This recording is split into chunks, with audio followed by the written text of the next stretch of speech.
The Beatles were never short on quirky and unconventional songs, largely due to the most experimentally minded member of the group, John Lennon.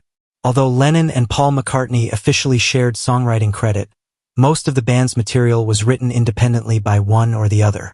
Happiness is a Warm Gun came from Lennon, and it stands out for featuring some of the most unusual and extended metaphors in the band's entire body of work. Over the years, listeners have endlessly dissected Happiness is a Warm Gun in search of hidden meanings.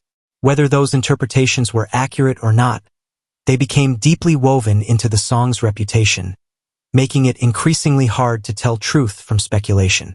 What follows are some of the most common myths, misunderstandings, and lesser-known details surrounding this track from the Beatles' self-titled 1968 album, widely known as the White Album. Misconception. The song was meant as a drug reference. Drug culture was deeply embedded in the 1960s, and the Beatles were widely seen as symbolic figures for fans of marijuana and LSD. Harder substances were also beginning to infiltrate the entertainment world, something that would later affect both John Lennon and Yoko Ono. Despite this context, Lennon repeatedly maintained that Happiness is a Warm Gun was not intended as a subtle reference to injecting drugs. In Anthology, Lennon explained that people often assumed the song was about drug use, but he said the idea actually came from gun advertising. He recalled being shown a magazine cover with the phrase "Happiness is a Warm Gun" and finding it absurd and striking enough to turn into a song. To Lennon, the phrase simply suggested that a gun had recently been fired, not that it carried any drug-related meaning. Myth. Mother Superior represents religion. While Lennon sometimes explored religious themes in his songwriting, this song was not one of those cases. Some listeners believed the Mother Superior mentioned in the lyrics referred to a religious authority figure. Lennon dismissed that interpretation in one of his final interviews with David Sheff, clarifying that he casually used terms like mother or madame when referring to Yoko Ono. He explained that the lyrics were built around imagery connected to her, including lines that suggest intimacy and control.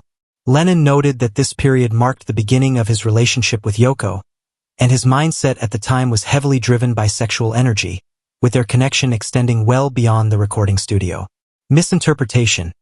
No masturbation, but yes, bodily functions.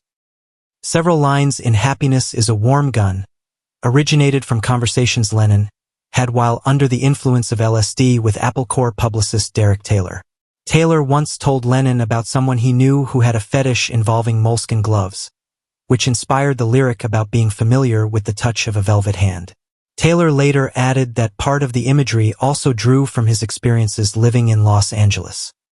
Because of the sensual tone of that imagery, many listeners assumed the following line, describing someone lying while their hands are working overtime, referred to masturbation. Taylor later clarified that the lyric was actually based on another acquaintance who used a fake third hand to steal from shops. In other words, it had nothing to do with sexual activity. However, another line in the song did reference a far more basic bodily function.